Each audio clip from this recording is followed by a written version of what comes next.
This is the youth ministry video for October 7th. We are going to be outside tonight. It's going to be dark, so live streaming won't really work, so I'm recording a video. Basically, what we're talking about today is, last week we talked about apologetics. Why do we need apologetics?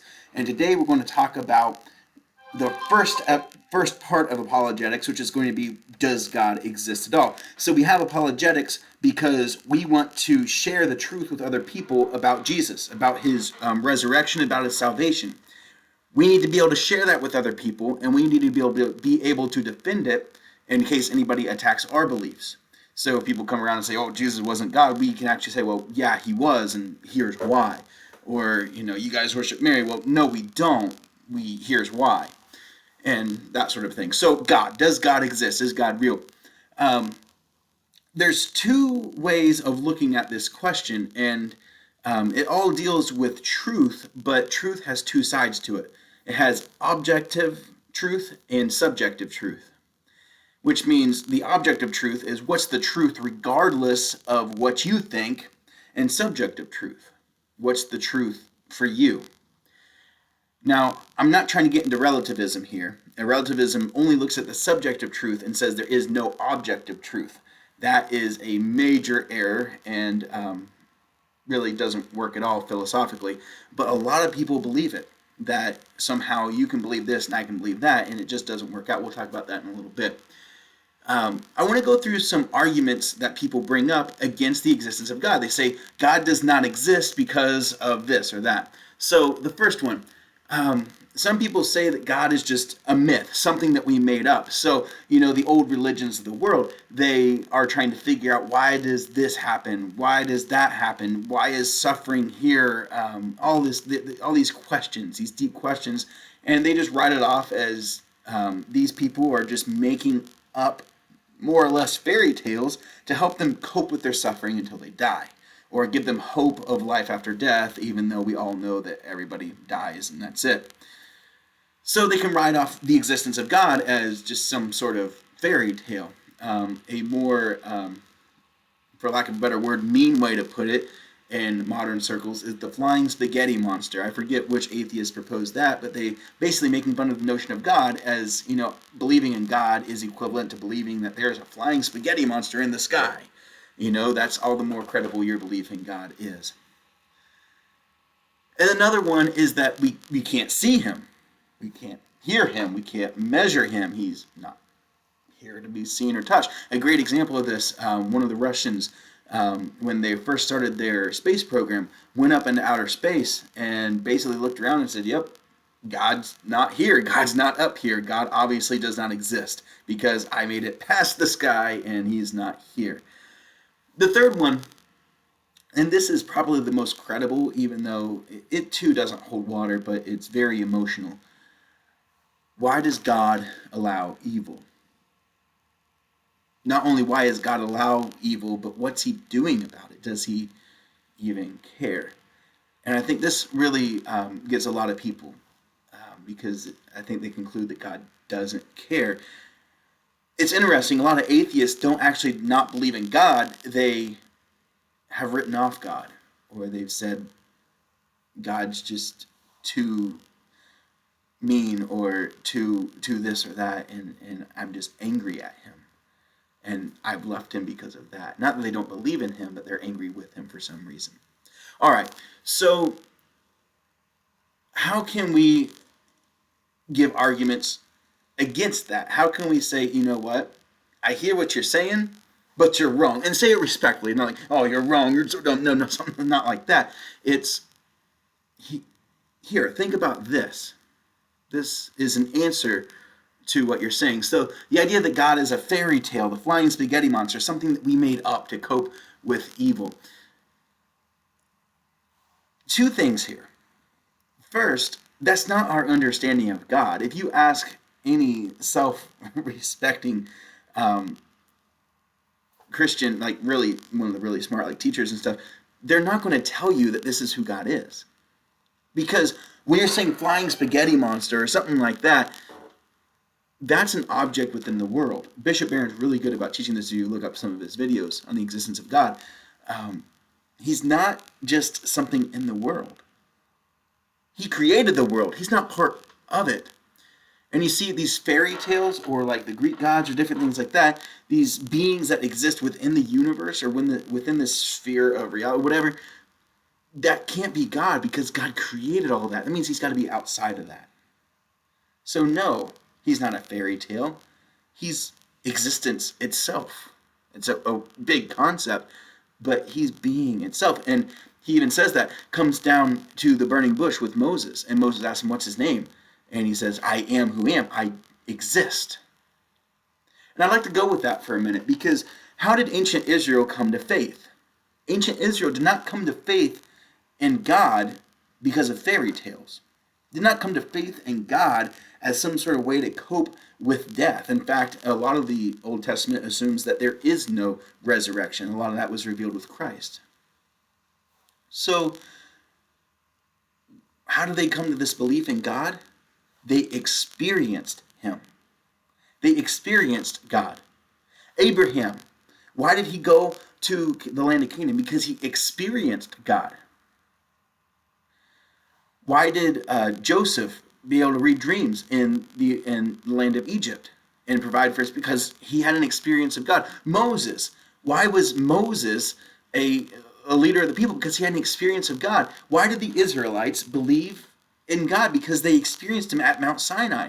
It's an experience of God. And to go with that, all the world at this time is polytheistic. All the world is polytheistic. That means they believe in multiple gods. It's strange to look at this Middle Eastern religion of the Israelite religion pop up and believe in one God.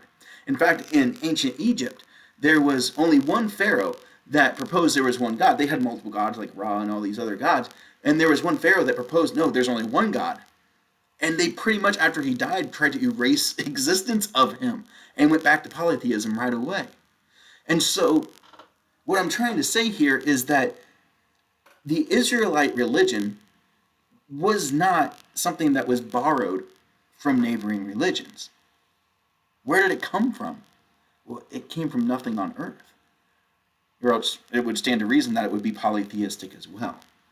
No, they experience this God who says, I am being itself. I'm not part of this universe. I created this universe. That's what we believe about God. And Jesus is that God made man. That God who came down here with us. So that's the first thing, that God's not a fairy tale. One, because the ancient Israelites didn't believe in a fairy tale, they believed in an experience. And so too, the apostles believed in an experience of God. But also, along with that, the surrounding neighboring countries are all polytheistic. Where did this monotheism come from? It was not the norm.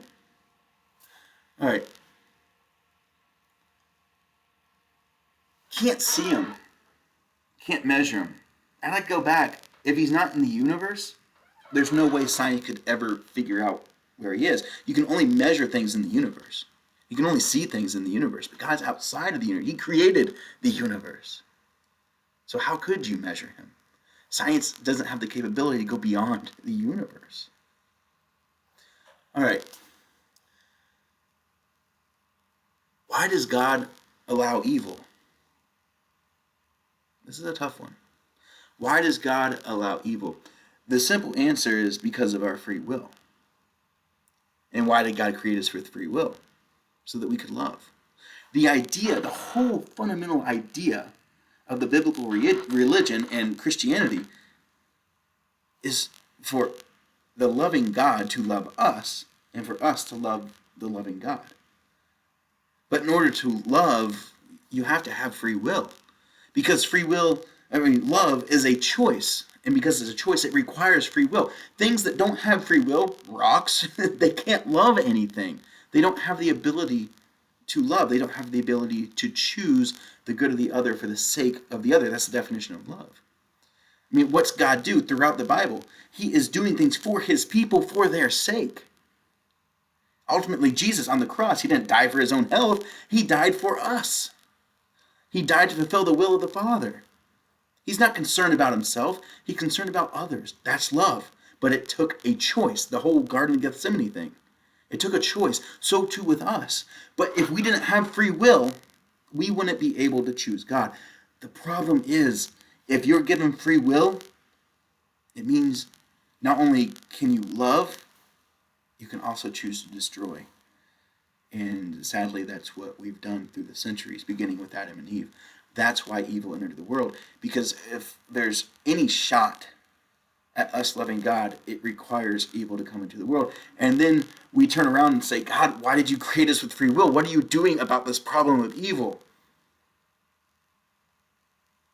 And I know we can get caught up in that, but I just say, whoa, calm down. Take a step back. What is God doing about the problem of evil? Look at the Bible. For centuries, he came down to his people. He tried to teach them the right way to live. Look at the Old Testament, all the laws that he gave his people, not to control them, but to lead them to righteousness, to holiness. And the ultimate fulfillment of that is Jesus, who didn't just teach us how to do it. He died and rose again so that we would have the grace to be able to do it. And so with him comes the inauguration of sainthood. We can die and go to heaven. We can, yes, experience the evil of this world, but the evil of this world is transformed by the cross into the very vehicle through which we can be saved. Our sufferings bring us to God, to the happiness we were created for.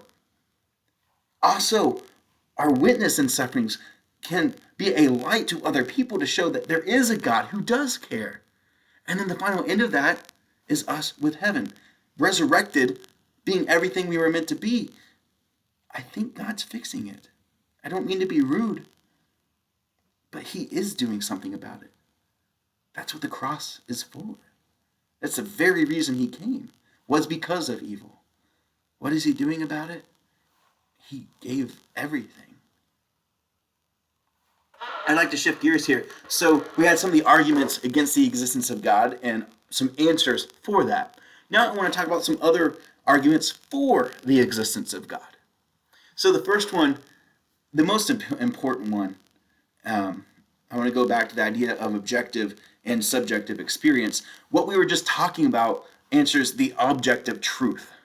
That, yeah, look out there. There is something out there. I also want to look at the subjective truth, because for us to truly believe in God, the subjective truth has to line up with the objective truth. I just listened to a talk, The Truth by Father Larry Richards, and he did a great job of discussing how those two have to be one. Basically, our experience of reality, for us to know the truth, has to be the same as reality itself. And we can have these personal experiences of God, and people up and down the ages have had these personal experiences with God. Some of them are rather unexplained unless you can say there is a God. But all of them, when God comes to us in prayer, when God speaks to us in prayer, they all point towards his existence. In other words, to put it more simply, how do I know God is real? Because I've met him in prayer. Because I listen to him in prayer and I know he's there. Because he speaks to me. I have this peace. I have this communion with him. I know it. I know it in my soul. How do I know there's a God? Because I've experienced him. The same thing with the Israelites. Why do they believe in God? Because they experienced him. All right. Another thing that I'd like to put out there, this comes actually from, not Augustine, Aristotle. Boy, that was a brain fart. Aristotle. And he came up with this idea of a prime mover. Now, this isn't directly a argument for the existence of God, but it makes a good point that everything is contingent. What that means is that everything, the existence of everything is based on the existence of something else. For example, my existence can't happen unless my parents exist. And my existence is dependent upon their existence. If my mom or dad never existed, I would never exist. That means I'm a contingent being. That means I can't cause myself. I have to be caused by something else. And so too everything around us. I'm looking at this computer mouse. caused by something else. It didn't cause itself. Or can you see this calendar that just fell off my wall? It was caused by something. Everything in this room caused by something else. And we look to the skies, all these other things. This planet was caused by something else. The stars were caused by something else. All these things were caused by something else. And we haven't found a single thing in this universe that causes itself. And Aristotle's reflecting on this and saying, look, if nothing causes itself, there's only two conclusions here.